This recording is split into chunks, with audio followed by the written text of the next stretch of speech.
Well, first of all, talk about having Stephen Caldwell with you guys for a couple more years. Yeah, it was obviously a really good signing. I think this club has missed hasn't had a signing like Stephen before, and it's something that I think we've needed and the club's needed, and just on and off the field, really good professional, great leader, and his performances have been really good, and his standards are always very high. So it's something that we're obviously really excited about. Michael Thomas, can you explain this? What was the rationale with going after him? I've always liked Michael for a number of years. Very versatile player. Very versatile player. Can play centre back, can play centre midfield, can play right back, and just a lovely kid, a great professional, at a really good age. When we kind of been going for him for a while, and luckily we got him. A couple of weeks ago, you were just talking about it's really competitive in midfield with sort of Laba coming on and Jeremy coming on. So how do you see Michael sort of fitting in with this increased competitiveness for spots? Well, hopefully it will be for every spot soon. In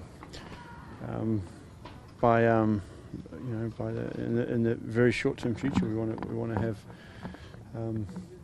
two potential starters for every single position, and it's going to be murderous to pick a team, and that's what we're trying to get. We're trying to elevate the whole squad, not just starting 11, but the whole squad to be an MLS quality standard, and so we're always just trying to improve every single position. Do you see your club having success against Montreal? Well, obviously they're a very good side. It's, a lot of experienced players. They've brought a lot of foreign influence into their team. They had a lot of experience. Where we've kind of gone more, youth and a lot of younger players and a lot of energy, and so eventually, hopefully our enthusiasm and our energy and that can beat their experienced older. Do you see an opportunity possibly to be able to break them down defensively? They score a lot of goals, but they concede as well. Yeah, exactly. They're very dangerous. I mean, they've got quality players, of course. If you look for their team, they've got Nesta and Ferrara and all these guys on very small money as well, which is amazing how they can get those sort of players for that little money. So it's a very hard team. Deval's a great player, a great finisher. They've got the best, probably, undoubtedly the best Canadian player playing at the moment, probably, and especially in the MLS, and Bernier, which is astonishing that he's not with the Canadian team, but I'm not surprised there. So they've got a very good team all around the park. How do you mentioned Bernier? Do you sort of tailor your sort of tactics to try and stop him, or do you just is he just one part of the problems that you have to address against him? Well, it's not really.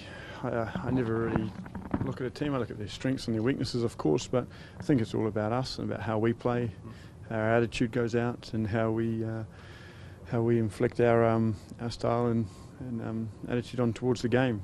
And generally, if we do our things well, we get there or thereabouts about winning a game. If we don't, it makes it harder to win. Robert, talked to him earlier, and he said he was probably not going to be available to play tomorrow. Yeah, he's in doubt. I don't think he'll be available. So which is a big loss. He's a good player. And Eckersley and Wiedemann, what's their status? Both progressing really well. I think Eckersley's looking really good now. So I think X will be available for the next game, and so will Weeds. So for the next game, not for this one. Okay. Yep. I take by their absence here that the four Canadians laughed and that you weren't able to work out a deal with the CSL. No, unfortunately, they said that same rule for every single club. Unfortunately, that's obviously I just find it really weird. Just they say they want to try and win the Canadian Cup, yet they're leaving out some of the best Canadian players. Yet they want to develop a young team, but they're saying they want to win the. There's just seems to be. They have a stand-in coach that's not full-time, and yet, so there seems to be just confusion there, and I mean, as I said, all we ask for is just a wee bit of help, because we help Canadian football every time they ask. We help them, and we still will. We always will. You know, we're part of it. But as I said, it didn't kind of come back to us, which is interesting. So, but again, if they want to use our facilities, like we open it up for the women's team, and we will for the men's team, and we gave them one of our coaches in a critical time, we'll keep helping them out. So eventually they might help us out. How long is Pat away for? Is it the entire tournament, or is it just? I'm not sure, to tell you the truth. I think he'll be back pretty soon. Yeah, it's hopefully be back. He's been gone a while now. So yeah, so we might have to address that. With trading the allocation spot yesterday and getting the international slot, any big plans for that? Yeah, the international spot that you've acquired from Chivas. It's always good to have it, isn't it? So for the rest of this year and next year. So yeah, it's nice to have an extra spot there. But anyone specifically targeted, or have you got someone in mind for that spot? Or? Well, there's always targets. It's whether we can get them over the line is a different story.